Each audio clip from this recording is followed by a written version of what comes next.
Selamat malam, Bapak, Ibu, dan teman-teman sekalian. Pada kali ini saya ingin eh, membahas jurnal terkait bahasa Indonesia diminati dan dipelajari oleh bangsa-bangsa. Ya, di sini pengantar latar belakang dalam sejarah bahasa Indonesia berasal dari bahasa Melayu yang mempunyai kesamaan rumpun dengan bahasa dari negara Malaysia. Nah, bahasa Indonesia yang berakar dari bahasa Melayu ini dapat menggeser keberadaan bahasa-bahasa daerah besar seperti Sunda dan Jawa. Sampai akhirnya bahasa Indonesia ditetapkan menjadi bahasa resmi masyarakat Indonesia. Dalam perkembangannya, bahasa Indonesia banyak menyerap istilah kosakata dari bahasa asing seperti Inggris, Belanda, dan lainnya.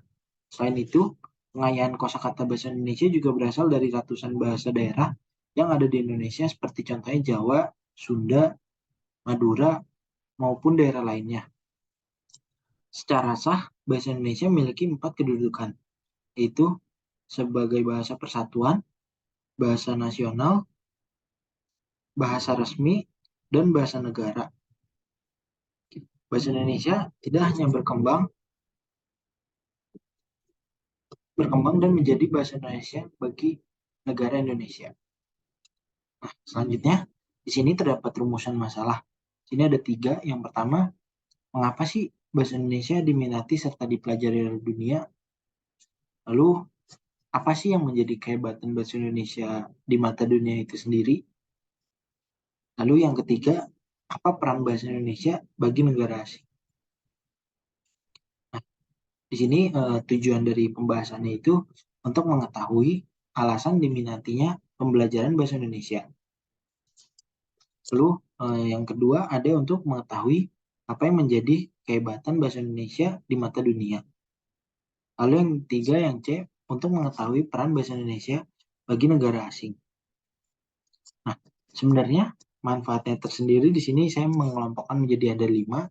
Yang pertama, meningkatkan perilaku bahasa yang positif terhadap bahasa Indonesia. Lalu yang kedua, menjadi bahasa pemersatu bagi bermacam bahasa dari masing-masing wilayah di Indonesia. Lalu yang ketiga, menjadikan kebanggaan terhadap bangsa Indonesia. Lalu yang keempat, kesetiaan akan bahasa Indonesia. Nah, lalu yang kelima ada meningkatkan pemahaman hendaknya terdapatnya norma dalam berbahasa serta secara spesial bertujuan untuk terampil berbahasa Indonesia dengan baik serta benar. Lalu di sini pembahasan masalahnya. Nah, mengapa sih bahasa Indonesia diminati serta dipelajari oleh dunia? Nah, eh, sebenarnya bahasa Indonesia ini merupakan bahasa formal milik bangsa Indonesia yang mempunyai kemiripan dengan bahasa Melayu. Bahasa Indonesia ialah bahasa yang termasuk sangat gampang untuk dipelajari serta dipahami sebab bahasa Indonesia tidak memerlukan pemakaian nada, tambahan partikel pada setiap kata, ataupun pergantian kata akibat perbedaan waktu seperti yang ada pada sebagian bahasa milik negara lain. Nah, pertama, bahasa Indonesia juga lebih gampang dihafal sebab di dalam bahasa Indonesia banyak menyerap kosakata asing misalnya dari bahasa Inggris serta lain. Bahasa Indonesia relatif gampang diadaptasi dengan istilah-istilah asing dengan melakukan penyerapan termasuk istilah Inggris yang sering seiringi waktu kemudian diserap jadi bahasa Indonesia. Lalu yang ketiga, di Indonesia dinilai sebagai negara ekonomi baru. Nah, hal ini pasti menaruh minat untuk berinvestasi di Indonesia untuk memperlancar proses berinvestasi serta keberlanjutannya mereka akan mempelajari bahasa Indonesia. Apa yang menjadi kehebatan bahasa Indonesia di mata dunia? Nah, untuk di Australia sendiri perlu kita akui bahwa bahasa Indonesia memanglah semakin diminati masyarakat dunia. Di Australia, bahasa Indonesia ialah bahasa sangat populer keempat.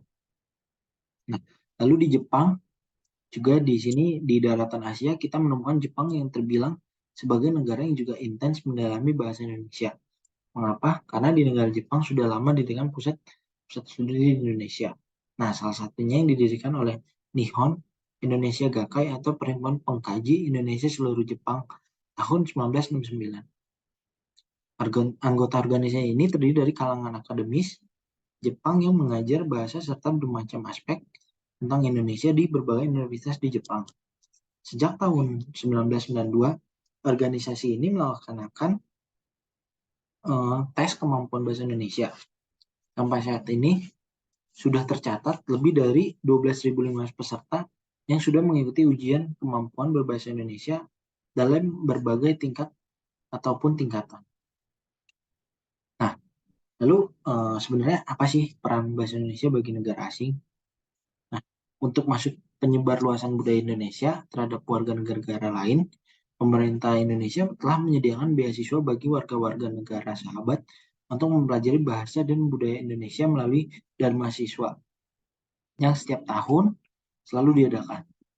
Dalam konteks ini, bahasa Indonesia bisa dikatakan sebagai jembatan persahabatan dengan mempelajari bahasa Indonesia dan mengenal budayanya. Diharapkan timbul rasa memahami dan menumbuhkan rasa simpati terhadap negara ini, sehingga kelak menumbuhkan persahabatan antar negara. Nah, potensi Indonesia secara ekonomi, sosial, politik tidaklah sekuat Jepang, Korea, dan kini di Cina.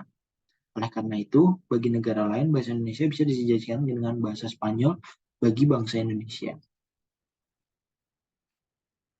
Penutupan, nah menurut saya kesimpulannya, dalam eksistensinya, bangsa Indonesia peranan besar dalam ekonomi sosial serta politik antar bangsa. Jika bangsa Indonesia memiliki potensi besar dalam perkembangan di sektor-sektor tersebut, maka bahasa Indonesia dapat mendapat atensi dari negara-negara lain. Nah, bahasa Indonesia ini dipergunakan oleh 220 juta penduduk Indonesia serta penduduk negara lain seperti Malaysia, Brunei, Singapura, dan Timor Leste. Sejak ditetapkannya UU nomor 24 tahun 2009 tentang upaya internasionalisasi bahasa Indonesia, penyebaran bahasa Indonesia mulai dilakukan secara bertahap oleh pemerintah.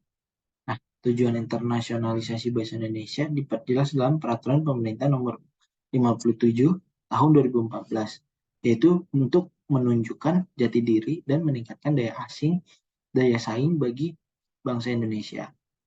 Nah, sarannya di sini, untuk bisa mengembangkan bahasa Indonesia, kita sebagai anak muda Indonesia harus bangga dengan bahasa kita sendiri. Mungkin cukup sekian dari saya. Terima kasih. Maaf bila ada salah kata. Thank you.